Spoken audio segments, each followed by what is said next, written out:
고린도전서 15장 20절로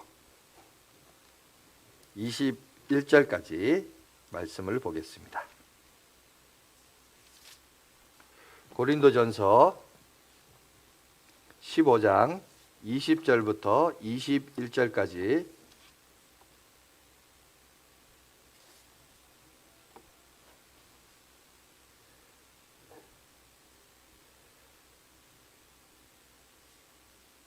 (22절까지) 보도록 하겠습니다. 자, 성경책 찾으셨고요. 자, 제가 읽어드리겠습니다. 그러나 이제 그리스도께서 죽은 자 가운데서 다시 살아나사 잠자는 자들의 첫 열매가 되셨도다. 사망이 한 사람으로 말미암았으니 죽은 자의 부활도 한 사람으로 말미암는도다. 아담 안에서 모든 사람이 죽은 것 같이 그리스도 안에서 모든 사람이 삶을 얻으리라. 아멘. 자, 오늘은 주제 찬송을 하지 않고 함께 바로 말씀으로 넘어가도록 하겠습니다. 부활 신앙의 가치라는 말씀으로 함께 은혜를 갖도록 하겠습니다. 여러분, 오늘 우리 부활절을 맞이하겠습니다. 여러분, 부활절이 뭘까요? 부활이란 뜻이 뭡니까? 죽은 자가 다시 살아났다라는 뜻입니다. 할렐루야. 정말 예수님이 부활하셨습니다. 여러분, 이것이 가지고 있는 궁극적인 여러분 기쁜 일인 사실인 이유는 뭐냐? 내가 사랑했던 예수님이 다시 사셔서 그래서 기쁘냐? 그게 아니고 여러분, 우리가 사실은 교회를 다니고 신앙생활하는 궁극적인 이유가 여기 있습니다. 그것은 바로 오늘 본문에도 읽었지만 여러분, 부활의 첫 열매가 되신 예수님의 부활은 곧 나의 부활이고, 여러분 우리도 여러분 죄와 사망의 법에서 벗어날 수 있다는 사실이에요. 모든 인생을 보세요. 저도 한번 부교역자 시절에 장례식을 한번 치른 적이 있었는데 상주가 스님이에요. 와, 당황스럽더라고요. 근데 어머니는 예수를 믿고 돌아가셔서 기독교식으로 하자 그래서 했는데 상주가 여러분 승복을 입고 내 앞에 이렇게 앉아 있는데 예배를 드려요. 순간 앞이 깜깜하더라고요. 이걸 설교를 어떻게 해야 되나 싶었는데 그때 이제 제가 했던 게 있었습니다. 뭐냐면 모든 사람은 죽습니다라는 거예요. 모든 사람은 죽어요. 그러니까 그 상주도 끄덕끄덕 하더라고요. 맞다고. 틀린 말이에요. 그런데 왜 죽을까요? 그러니까 그 얘기하니까 이제 곰곰이 듣고 있는데 사람이 왜 죽냐 하면 죄 때문에 죽는 거예요. 죄. 그죠? 죄로 말미암아 그 어떤 세상 그 어떤 유명한 책이나 유명한 위인 중에 누구도 사람이 죽어가는 현상과 원인과 여러분 그 과정은 설명할 수 있어도 왜 죽어야 됩니까? 라는 이 왜라는 질문에 대답하는 책은 아무도 없습니다. 유일하게 성경에만 죄의 삭은 사막이야. 삭이란 말이에요. 일하면 그 삭을 달라 그러는데 값이란 거죠. 죄의 값이 있는데 그 죄의 결과로 말미암아 죽음이 이르게 되었다. 그 얘기를 하고 있어요. 그리고 그 죽음으로 말미암아 모든 인생은 죽어요. 그런데 예수님의 죽음이 십자가의 죽음과 부활이 우리에게 어떤 의미를 가지냐? 여러분, 예수님이 죄와 사망의 법에서 여러분 자유하시고 부활 승천하셨기 때문에 예수를 믿고 신앙생활하는 우리도 여러분 결국 성도도 인생을 살다 보면 죽음이란 과정을 겪게 되어 있습니다. 그런데 예수를 안 믿는 사람은 죽음이 저주죠. 왜? 그 이후로는 끝이니까. 그러나 예수 믿는 우리들은 이제 이 죽음이 갖는 해석이 달라요. 똑같은 안 믿는 사람처럼 죽는 것처럼 죽지만 그 죽음은 어디를 향하여 가는 죽음이냐? 바로 하나님의 나라 천국을 들어가기 위한 천국문이라는 거예요. 이 죽음은 여러분들이 우리 양화진교회 예배당에 들어오려면 저 출입구를 통해서 들어왔습니다. 그죠? 마치 저 출입구가 뭐냐? 죽음이란 거예요. 여러분, 하나님 나라 천국에 들어가는 출입문이 뭐다? 죽음이란 겁니다. 죽음. 우리가 죽어서 가는 곳이죠. 그래서 오늘 무엇보다도 이 사실을 여러분 기억하시면서 오늘 우리가 예수님이 부활하셨다 이렇게 얘기하는데 이 예수님의 부활이 구체적으로 우리랑 무슨 관계가 있느냐? 여러분, 왜냐하면 그런 의미가 있기 때문에 우리가 예수를 믿는 것이요 교회를 나오는 것이요 뿐만 아니라 여러분 그런 의미에서 보면 기독교에 있어서의 최고의 명절이 뭔지 아세요? 최고의 명절은 성탄절이 최고의 명절이 아니고, 그죠? 최고의 명절은 바로 부활절이에요. 부활절. 그죠? 지금 사실 성탄절 12월 25일도 이것도 사실 맞지 않아요. 왜냐하면은 그 예수님의 탄생을 볼 때 목동들이 밤에 양들과 함께 들판에서 잤다 그랬거든요. 추운 겨울날 누가 들판에서 자요? 그러니까 아마 그 상황과 정황을 봤을 때 아마 따뜻한 늦봄이거나 초여름쯤이 되지 않았을까 이렇게 해석을 하는데, 그런 걸 보면 12월 25일도 동일한 날짜도 아니에요. 왜냐하면 그때 당시는 이 그 로마의 태양신과 그 다음에 기독교가 이게 막 혼합주의 종교죠. 합산이 되면서 이 동지가 언제냐면 23일, 24일 그때가 동지거든요. 그래서 가장 어두운 날에서 이제 밝은 날로 바뀌다 보니까 그거를 이제 12월 25일로 나를 뭡니까 로마에서 태양신을 섬기는 그것과 기독교가 합쳐서, 그래서 여러분 옛날 성화를 보면 예수님이 이렇게 그림을 그리고 우리 종교인들이나 사도들의 그림들을 이렇게 그리다 보면 얼굴 뒤에 이렇게 막 둥근 해처럼 했던 게, 그런 게 이제 혼합주의 종교의 어떤 한 예인 거예요. 그래서 그런 모습이 있다 보니까 12월 25일로 정한 것이지 사실은 정확하게 나신 날도 아닙니다. 그래서 여러분들이 우리가 기억해야 될 것은 기독교에 있어서 최고의 명절은 뭐냐? 그건 바로 부활절이에요. 왜 부활이냐? 예수님이 부활하셨기 때문에 나도 뭐가 된다? 부활한다. 이 사실을 오늘 우리에게 얘기하고 있기 때문에 그렇습니다. 그래서 여러분 우리가 이 부활절을 맞이해서 세계 공통적으로 보면 모든 교회가 참 신기한 게 이 부활절에 전통적인 하나의 어떤 예식은 아닌데 어떤 문화가 하나 있어요. 그 문화가 뭐냐면 오늘 이제 주보에도 있고 이따가 여러분 나갈 때도 달걀을 저희가 나눠주는데 이상하게 계란을 나눠줘요. 이 계란을 왜 나눠줄까? 계란을 나눠주게 된 계기가 뭐 여러 가지 유래와 기원들이 있는데 딱 가장 근거 있는 해석이 가장 근거가 있는 두 가지 사례를 잠깐 한번 소개해 드릴게요. 첫 번째 사례는 뭐냐면 십자군 전쟁 때 남편이 전쟁에 나갔습니다.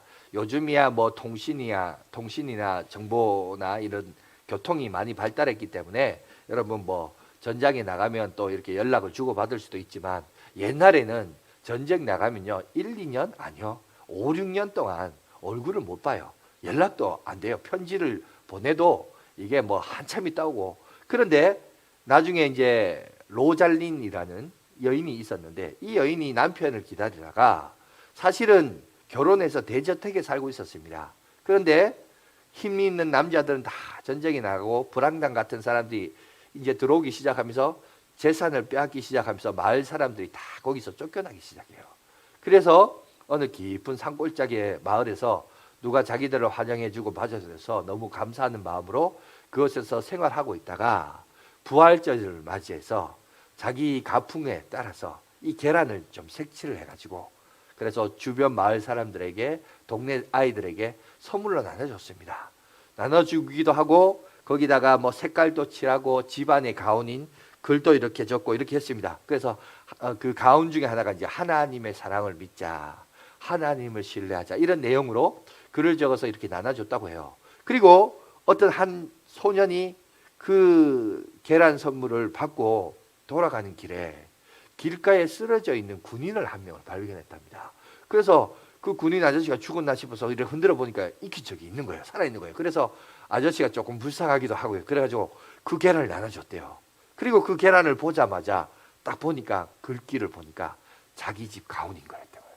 그러니까 아내 전장에서 돌아왔는데 고향으로 돌아가 보니 아내와 자식들이 어디 간지도 모르고 생사도 알 수 없고 그냥 부상당한 채로 아내를 찾으려고 그리고 아내를 찾으려고 그리고 자식들을 찾으려고 이리저리 이 동네 저 동네로 배회하고 있었던 거예요. 그러다가 길에서 쓰러졌는데 그 여러분 계란의 글귀를 보고 너 이 계란 어디서 났느냐 물어서 그래서 나중에 이 로잘린 부부가 서로 만났다 재회했다라는 여러분 아름다운 얘기가 전해져 오고 있습니다.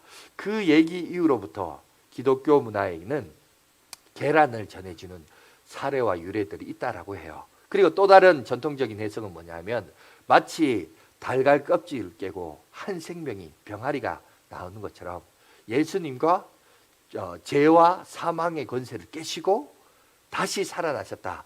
이런 의미에서 계란을 선물로 주는 그런 문화를 가지고 있습니다. 요런 이제 두 가지 선례가 있고 그 외에도 뭐 여러 가지 뭐 아름다운 얘기들은 있습니다만은 중요한 것은 그래요.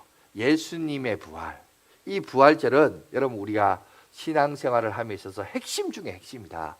정말 중요하다는 사실을 오늘 우리에게 얘기하고 있습니다. 그래서 오늘 부활 신앙이 우리에게 주는 의의와 가치가 뭐냐, 이거에 대해서 한번 한 5가지 그죠? 한번 살펴보도록 그렇게 하겠습니다. 첫 번째, 자, 예수님의 부활은 뭐냐? 예수님의 부활은 곧 우리의 부활이라는 사실입니다. 오늘 본문 20절을 보세요.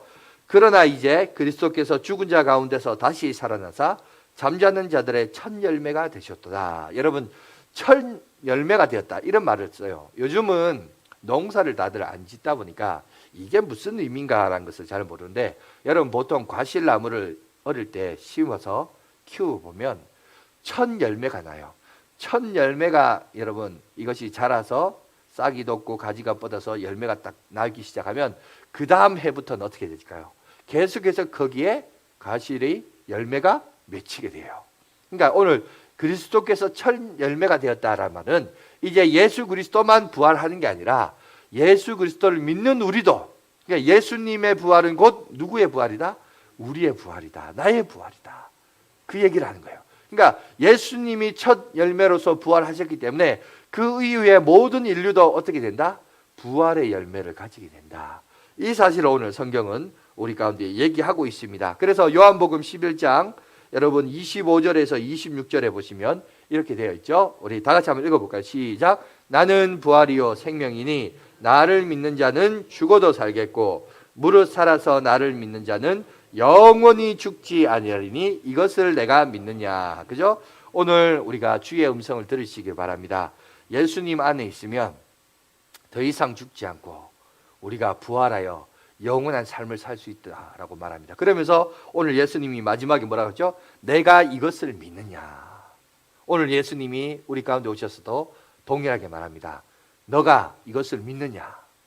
이 질문에 글쎄요, 잘 모르겠는데 이렇게 얘기하면 안 돼요. 주여 믿습니다. 나도 믿습니다. 나도 부활할 줄 믿습니다. 여러분, 이런 고백으로 나가는 저와 여러분들이 되시길 간절히 바라겠습니다. 그런데 성경을 여러분 자세히 보시면 부활이요, 성도들만 부활하는 게 아니에요. 성경을 보시면 부활에는 2가지 부활이 있어요. 첫 번째, 예수님을 믿음으로 말미암아 영원한 생명에 이르는 부활이 있고요, 불신자도 부활한다고 그래요. 언제요? 예수님이 재림하실 때 심판의 부활로 이룰 것을 얘기합니다. 여러분, 요한복음 5장 29절에 뭐라고 얘기되어 있냐면 이렇게 되어 있습니다. 자, 선한 일을 행하는 자는 생명의 부활로, 악한 일을 행하는 자는 심판의 부활로 나오리라. 자, 여기서 선한 일을 오해하시면 안 돼요. 선한 일이라는 것이 남에게 이웃을 도와주는 선한 일이냐, 그걸 얘기한 게 아니라 여기서 선한 일은 이겁니다. 바로 예수 그리스도를 구주로 믿는 것이 선한 일이에요. 그럼 악한 건 뭐냐? 예수님을 구주로 영접하지 않는 자가 악한 거예요. 여러분, 우리는 우리의 행위로 구원을 얻을 수 없어요. 모든 인간은 죄인이기 때문에 우리의 힘과 능력으로 구원을 얻을 수 없습니다. 그래서 2000년 전에 예수님이 이 땅에 오셨고, 그래서 예수님이 우리의 죄를 위하여 십자가에 못 박아 죽으신 거예요. 예수님이 십자가 못 박아 죽으신 이유는 바로 우리의 힘으로, 나의 힘으로 구원을 받을 수 없다는 것을 아시기 때문에, 그래서 대신 죄가 없으신 그분이 죽으신 겁니다. 그리고 나는 뭘 하느냐? 어떤 선한 일을 하냐? 내가 내 힘으로 구원받을 수 없고 나는 죄인이고 예수님이 나의 죄를 친히 담당하셔서 십자가에 죽으심을 내가 믿습니다.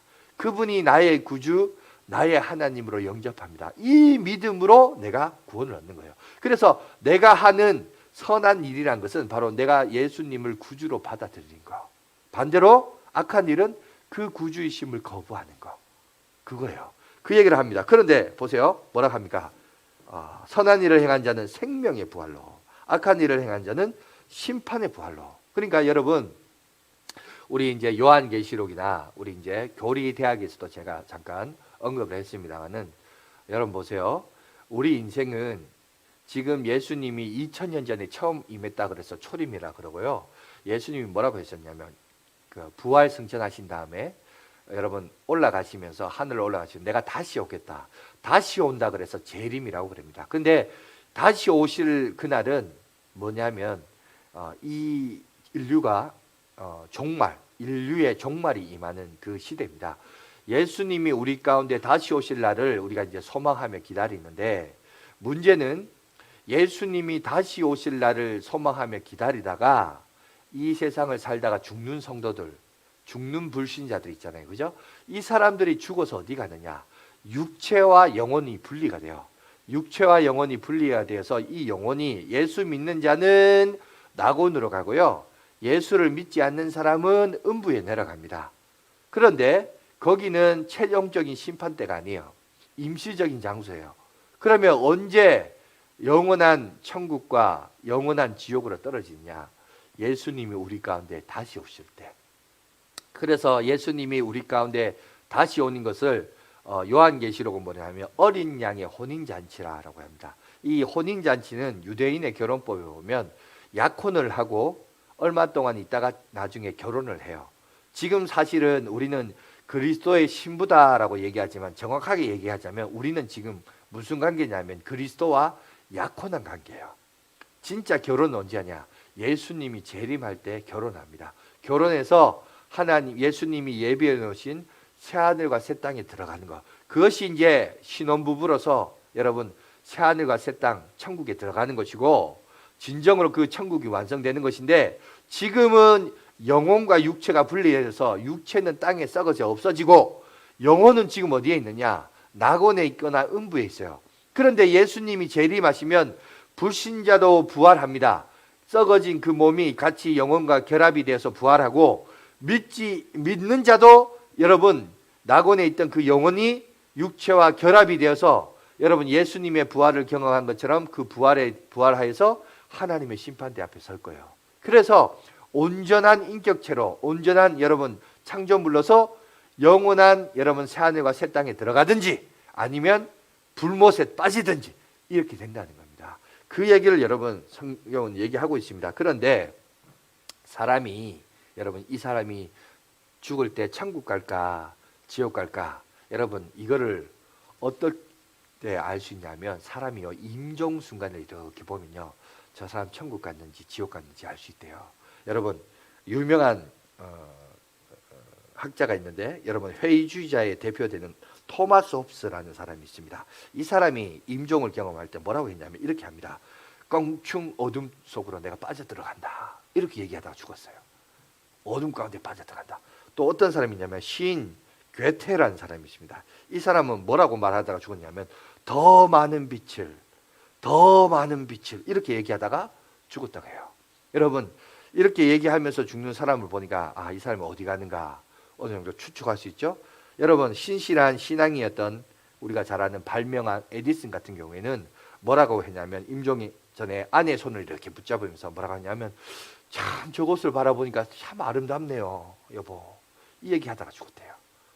이 사람이 천국 갔을까요 지옥 갔을까요?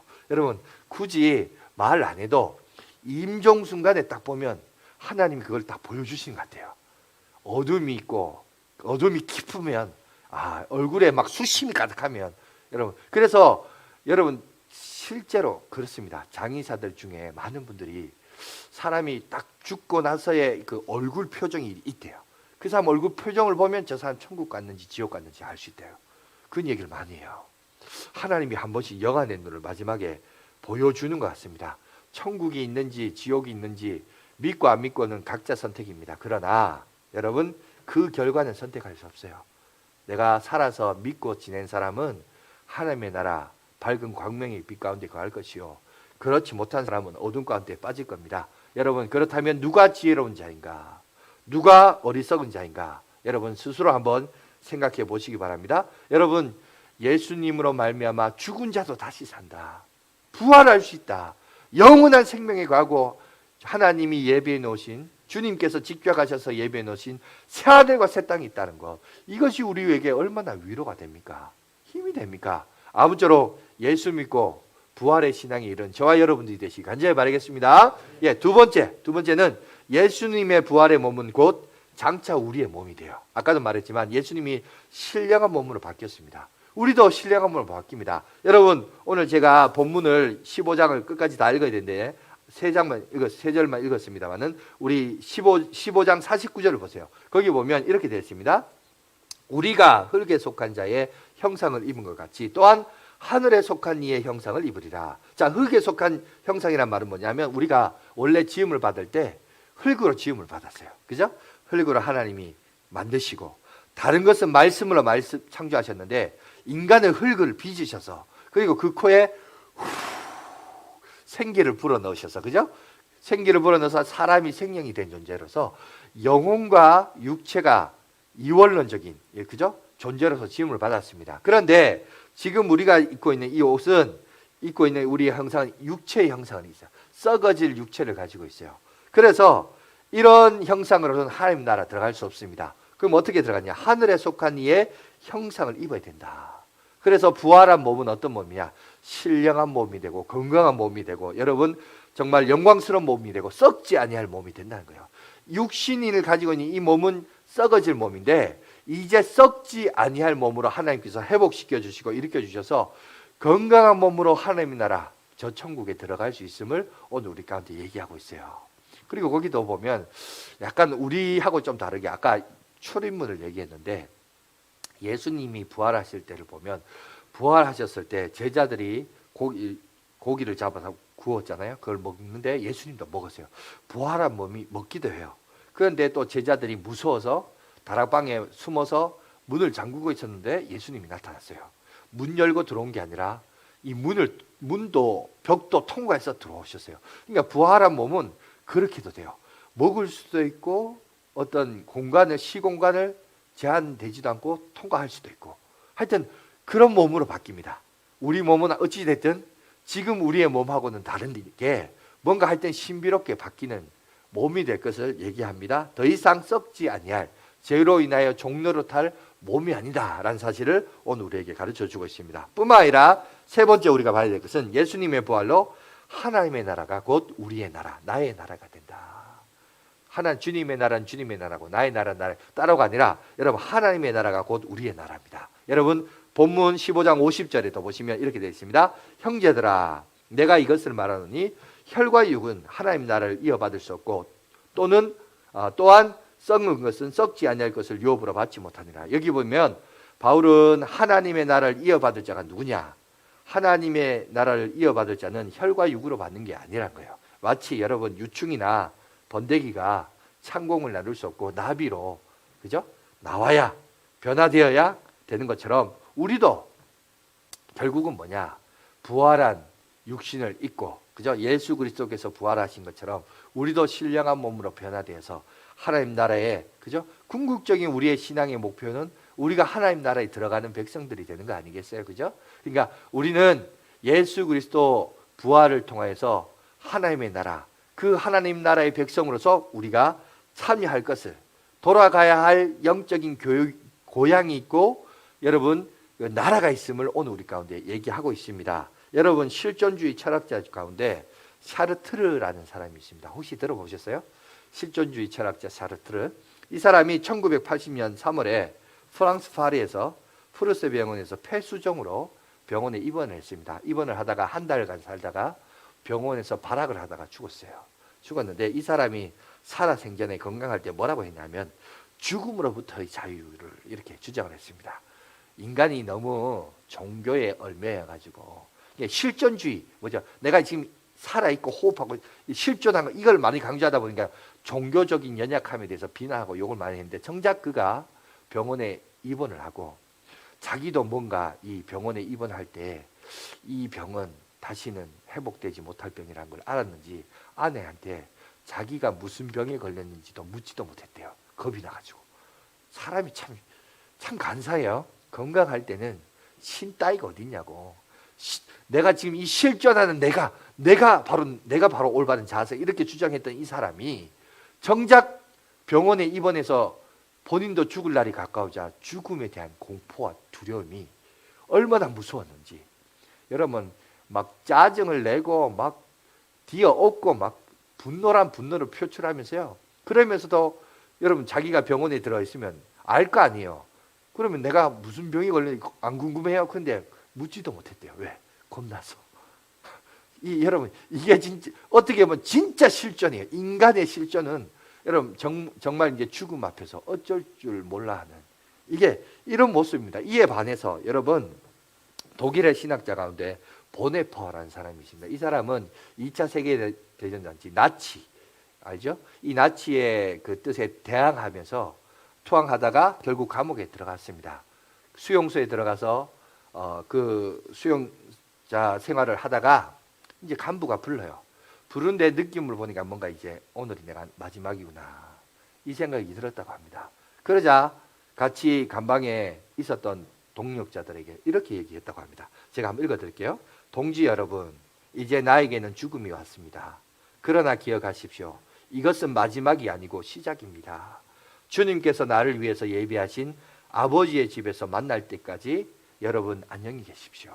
오히려 그 죽음 앞에 당당하고 나는 이제 육체는 죽지만 하나님 나라 저 천국을 향한 새로운 시작을 시작됩니다. 그때 같이 만납시다. 여러분 죽음을 대하는 태도와 자세가 보세요. 얼마나 다릅니까? 그죠? 오히려 실존주의자 샤르트르는 뭐라고 했냐면 그 지역 당시 지역 신문에 보면 이 샤르트르는 신문에 이렇게 프랑스 신문 지역 신문에 이렇게 합니다. 샤르트르는 돌아갈 고향이 없었다. 그래서 두려워했다라고 신문 보도를 했다고 해요. 여러분 어떻습니까? 우리도 마찬가지입니다. 자, 예수 그리스도의 부활은 곧 하나님의 나라. 그 하나님의 나라는 곧 나의 나라예요. 우리의 나라예요. 우리도 돌아가야 할 길이 있다는 겁니다. 그죠? 요즘 같은 우리 문명의 혜택을 누리고 문명의 어떤 복을 누리다 보면 천국 얘기하고 지옥 얘기하면 참 하찮은 수준 나는 저급한 이야기한다 이렇게 생각할지 모르는데 여러분 죽음을 앞둬보십시오. 마치 샤르트르가 말했던 것처럼 건강할 때는 죽음으로부터의 자유를 뭐 이렇게 얘기하면서 얼마든지 종교는 뭐 아편이다 이렇게 얘기하고 주장할 수 있지만 정작 자기가 죽음의 날이 가까우면요 그렇게 평생 산 사람 여러분 죽음의 날이 가까우면 두렵습니다. 여러분 두 눈 감고 등을 여러분 바닥에 누이고 눕는 것도 두려울 겁니다. 내가 이렇게 눕지만 혹시 못 깨어나면 어떡하나. 여러분 수면 장애도 와요. 그런데 아니에요. 천국 하나님의 나라 가야 할 곳이 있다는 것 여러분 그것은 우리에게는 새로운 시작이야. 내 겉사람은 후패하도 내 속사람은 날로 새롭게 될 것이요 예수님이 재림하면 내 이 썩어질 몸이 다시 부활하여서 완전 새로운 존재가 되어서 더 이상 썩지 아니하고 영광스러운 몸으로 하나님과 영원한 새하늘과 새 땅에 거한다. 그것이 있고 소망하는 사람과 그것이 없는 사람은 여러분 그 결과가 모습이 완전히 다른 거예요. 그죠? 그걸 우리에게 얘기하고 있습니다. 여러분 네 번째 보세요. 예수님의 부활의 승리는 곧 우리의 승리이기 때문에 의미가 있습니다. 여러분 고린도전서 15장 57절 보세요. 거기 보면 우리 주 예수 그리스도로 말미암아 우리에게 무엇을 승리를 주시는 하나님께 감사하노니. 그죠? 오늘 여러분 우리는 승리했습니다. 뭐로 승리했느냐? 죄와 사망의 법에서 승리했어요. 여러분 모든 사람 앞에서도 얘기했지만 모든 사람은 죽어요. 여러분 어떤 종교인도 이건 부정 못하거든요. 사람 죽는다는 것은 부정 못해요. 그죠? 근데 왜 죽느냐? 죄 때문에 죽어요. 근데 이 죄와 사망의 법을 누가 해결하느냐? 수도를 쌓고 똑똑똑똑 이게 염주 두드리고 이렇게 해서 여러분 구원을 얻느냐? 아니요. 예수 그리스도만이 우리의 구원자이십니다. 믿습니까? 그죠? 이 죄와 사망의 법에서 우리가 이겨요. 여러분 이 세상을 살다 보면 믿음의 싸움을 합니다. 영적 악계의 세력과 싸워요. 그런데 기억하십시오. 이 싸움은 어떤 싸움이냐? 결과는 우리가 이기는 싸움이에요. 싸우면 우리가 지는 싸움이 아니라 반드시 이기는 싸움입니다. 여러분 졌습니까? 실패했습니까? 그러나 회개하십시오. 회개하고 돌이키면 여러분 또 다른 하나님께서 승리의 길을 열어주실 줄 믿습니다. 그 길을 하나님 우리에게 주신 거예요. 그것을 오늘 우리에게 물론 우리가 이제 제한이 있죠. 우리가 호흡을 하는 생명이 있는 그날까지는 언젠가는 돌아와야 되는데 그 전에 돌아와야 되는데 죽고 나서는 이제 더 이상 기회가 없어요. 생명이 있을 동안에 여러분 이런 일들이 있어야 된다는 것 승리를 주시는 분이시다. 잊지 마시고 마지막 우리 다섯 번째 보겠습니다. 다섯 번째 보면 예수님의 부활로 말미암아 우리가 해야 할 일이 무엇인지를 깨닫게 됩니다. 58절 자 이렇게 결론을 내립니다. 고린도후서 15장 58절에 뭐라고 결론을 내느냐? 우리 다 같이 한번 읽어볼까요? 시작. 그러므로 내 사랑하는 형제들아 견실하며 흔들리지 말고 항상 주의 일에 더욱 힘쓰는 자들이더라. 이는 너희 수고가 주 안에서 헛되지 않는 줄을 알미라. 여러분, 이것이 바로 우리의 신앙의 결론입니다. 바울은 성도들이 부활신앙으로 견실하고 흔들리지 말라. 그래서 오늘 우리에게 당부하고 있습니다. 자, 부활의 소망을 두는 사람, 재림의 소망을 두는 사람, 천국의 소망을 두는 사람은 여러분 실제로 가난하더라도, 사업에 실패를 하더라도, 여러분 좌절을 하더라도, 몸이 아프더라도 여러분 절대 여러분 낙담하지 마시고 좌절하지 마십시오. 여러분, 하나님이 우리에게 새롭고 산 길을 다 열어주셨고 이미 우리는 승리했어요. 그죠? 이 세상에서는 그래요. 남들만큼 누려본 거 못 누려보고 남들만큼 여러분 잘 못할 수도 있어요. 그러나 여러분, 하나님이 예비해 놓으신 그곳에서 다 갚아주시고 응답해 주실 줄 믿습니다. 그렇기 때문에 실패와 좌절 때문에 그것 때문에 그렇게 살지 마시고 하나님이 우리에게 승리 주신 승리를 바라보면서, 그래서 뭐라고 합니까? 오늘 결론으로 항상 뭘 하라? 주의 일에 더욱 힘쓰는 자들이더라 라고 해요. 그러니까 하나님의 일이 뭔가, 여러분 이걸 한번 생각해 보십시오. 하나님의 일 그러면 교회 일 이렇게 행하는데, 물론 교회 일도 하나님의 일이 될 수 있어요. 그것만이 전부는 아니에요. 그죠? 그리고 또 교회 일만 하나님의 일이다, 이것도 아니에요. 교회 일이 어떨 때는 하나님의 일이 아닐 수도 있어요. 그거는 여러분 우리가 곡해하면 안 되고, 그럼 하나님의 일이 뭔가? 여러분, 여러분들에게 있어서 하나님의 일이 뭔가 한번 생각해 보세요. 목사에게 있어서의 하나님의 일은 설교를 바로 똑바로 하는 거겠죠. 그죠? 교인들을 바로 깨닫게 하고 하나님의 뜻이 무엇인가를 가르치고 하는 거겠죠. 그러면 여러분들에게 맞는 하나님의 일이 뭘까요? 물론 계란도 굽고 만들고 헌금도 하고 이런 것도 되겠지만, 여러분 무엇보다도 믿지 않는 영혼들에게 복음을 전하는 거예요. 하나님의 사랑을 전하는 겁니다. 한 영혼이라도 주님께로, 왜 예수님이 2000년 전에 십자가에 못 박아 돌아가셨으며 예수님이 다시 오시겠다 그랬는데, 사실 제자들은 그때 당시 생존했던 제자들은 자기들이 생존할 때 예수님이 다시 오실 줄 알았어요. 그래서 성경책도 안 만들었어요. 그래서 여러분 우리가 보면 성경이 언제 기록됐냐면 거의 100년 가까이 됐을 때, 오히려 여러분 복음서를 보면 사복음서보다 사도 요한이 썼던 책이 연도로 따지면 더 빨리 기록됐어요. 왜냐하면 사도 요한은 그때 당시 교회마다 문제가 있다 보니까 그 문제를 해결하려고 글을 쓰다 보니까 그것이 쓰게 됐고, 그것이 나중에 이제 성경이 되었고, 예수님에 관한 복음서는 사실 나중에 100년 뒤에 90년 AD 90년 100년쯤 기록되었어요. 왜 그게 나중에 기록됐냐? 왜냐하면 예수님 곧 오신다 그래서 진짜 곧 올 줄 알았거든요. 그 곧이란 게 지금 2010년이 될 정도로 아직 안 올지는 몰랐거든요. 그랬는데 성도들이 여러분 자연사로 죽기도 하고 순교로 죽기도 하고 죽어가기 시작해요. 예수님을 직접 보고 부활을 체험했던 사람들이 죽어가기 시작하니까 생각보다 예수님이 더디어 오시네. 그러다 보니까 나중에 이제 예수님의 행적을 쓴 거예요. 기록을 한 거예요.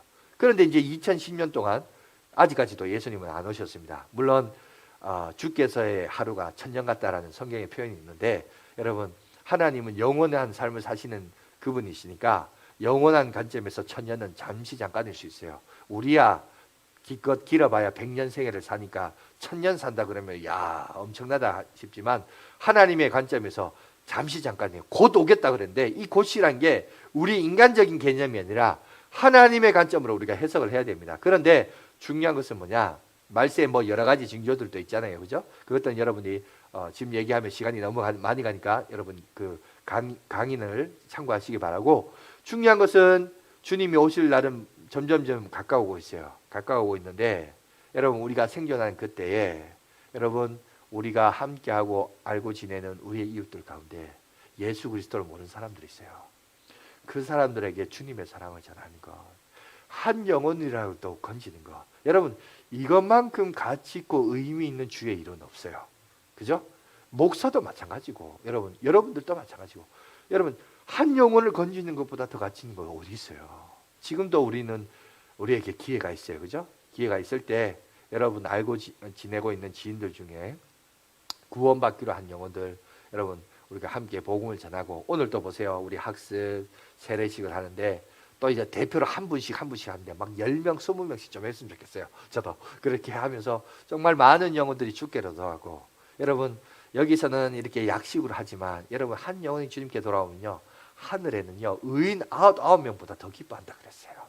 그죠? 그런 천국 잔치를 벌일 수 있는 저와 여러분이 되었으면 좋겠습니다. 중요한 것은 뭐냐? 주의 일에 힘쓰라는 거예요. 흔들리지 않고 계속 주의. 근데 여러분 뭐 주의 일이란 게 뭐 교회에서도 봉사하는 것도 주의 일이 될 수 있어요. 차량 봉사, 뭐 음식, 안내 이런 것도 되지만 무엇보다도 복음 전하는 것이 주님의 일이다. 또 이런 것들도 여러 가지 섬김 은사를 가지고 할 수 있다. 그죠? 그 얘기를 하고 있습니다. 그런데 반대로 한번 생각해 봅시다. 부활이 없는 사람은 어떻게 할까요? 부활이 없는 사람은요, 이 세상이 아까 말했죠, 실존주의자처럼 지금 내가 실존하는 거, 지금 내가 누리는 거, 이게 전부 아니냐. 이 세상만 전부로 생각해요. 여러분, 우리 자녀들 중에 신앙생활을 하면서 믿음 생활하고 있는 우리 자녀들 중에 또 여러분 우리 자녀들을, 믿음의 자녀들을 한번 평가해 보세요. 우리 자녀가 내세에 대해서 생각이 있는가? 물론 우리 자녀들이라 보니까 앞으로 이제 성장해야 되고 앞으로 뭐가 될 것이냐, 이런 거에 대해서 준비하는 세대죠. 위치죠, 자녀들은. 그런데 그것뿐만 아니라 다가올 하나님의 나라, 천국에 대해서 얼마나 의미를 주고 가치를 주고 있는가. 단순히 내가 내일의 삶을 위해서 먹고 사는 것만이 전부다, 여기만 전부다, 그냥 대화를 하고 이야기를 하는 이슈 가운데 전부 그 얘기밖에 안 한다. 이것도 사실은 조금 문제가 있어요. 그죠? 우리들의 언어의 생활 습관들을 한번 돌아보십시오. 물론 우리가 먹고 사는 거 중요해요. 그러나 그것뿐만 내일을 위해서, 장래를 위해서 자녀들이 그걸 준비하기 위해서 오늘을 준비하는데, 그것보다 더 멀리 있는 하나님 나라 천국에 대해서는 여러분 얼마나 준비하고 있습니까? 자, 준비된 자들이 되시길 바랍니다. 그래서 정말 솔로몬이 뭐라고 했냐면 이렇게 했습니다. 그가 모든 것을 누렸죠. 사실 어떤 부동산 업자가, 미국의 부동산 업자가 조사를 했대요. 솔로몬이 가진 재산을 가지고 땅을 살면 얼마나 살 수 있을까? 계산해 보니까 지구의 절반을 살 수 있겠더라고요. 그만큼 부를 누렸다. 여러분 솔로몬이요, 지나가다가 발로 툭 쳤는데 보니까 쳤는데 돌이 아니고 은이네. 여러분 은을 돌처럼 여겼다고 해요. 그만큼 재산이 많았습니다. 그런데 그 재산을 가지고 땅을 사면 지구 절반을 살 정도 많았는데, 그가 뭐라고 얘기합니까? 전도서에 세상 모든 것이 헛되고 헛되다 그랬어요. 내가 추구하는 건 마치 바람을 잡는 것과 같다. 바람을 잡을 수 있어요? 잡으려 해봐야 아무런 의미도 없고 잡힌들 무슨 의미가 있어요. 그게 그냥 헛되다는 거야. 마치 우리가 세상을 추구하는 것, 내가 이 세상의 땅 절반을 소유했다 할지라도 나는 헛되다는 거예요. 여러분 헛된 데 의미를 두지 마십시오. 우리 인생을 향한 하나님의 부르심과 소망이 무엇인가를 보시고, 여러분 우리가 언젠가 가야 할 하나님의 나라 천국을 갈 건데 거기에 대해서 여러분 얼마나 준비하시고, 요새 뭐 주식 투자 인기가 많던데 여러분 하나님 나라에 좀 주식에 투자 좀 하십시오. 여러분 거기에 투자하세요. 투자. 여러분 거기에 투자하면 여러분 결코 하나님이 있지 않습니다. 오늘 보세요. 성경에도 58절에 뭐라고 결론냈습니까? 주 안에서 헛되지 않는 줄 압니다. 우리가 했던 모든 노력들, 헌신들, 애씀들, 우리 반주자들도 반주한 것들, 그죠? 음식 준비하신 분들, 안내하신 분들, 차량 봉사하신 분들, 찬양 인도하신 우리 친구들, 모든 다 헛되지 않고 하나님이 다 기억하신다고요. 하나님이 다 갚아주시고 역사해 주시고 응답해 주실 것을 얘기하고 있습니다. 자, 이제 정리하겠습니다. 5가지 얘기했습니다. 그죠? 예수 그리스도의 부활이 주는 우리의 의의와 교훈은 뭐냐? 가치는 뭐냐? 첫 번째, 예수님의 부활은 나의 부활이다. 예수님의 부활의 몸은 곧 나의 장차 나의 몸이다. 그죠? 예수님이 계신 그 나라는 장차 내가 가야 할 하나님의 나라이다. 그리고 예수님의 승리는 나의 승리요. 그죠? 주 안에서 나의 모든 수고는 헛된다, 헛되지 않는다, 헛되지 아니한다. 하나님이 기억하시고 갚아주시고 응답해 주실 것을 얘기하고 있습니다. 아무쪼록 여러분 이 부활절을 맞이해서 이 부활절, 예수님의 부활이 나의 부활이 되시고 그 부활의 기쁨에 참여하시고 찬양과 감사로 주님 앞에 영광 돌리며 나가는 저와 여러분들이 되시기를 간절히 바라겠습니다. 기도하겠습니다.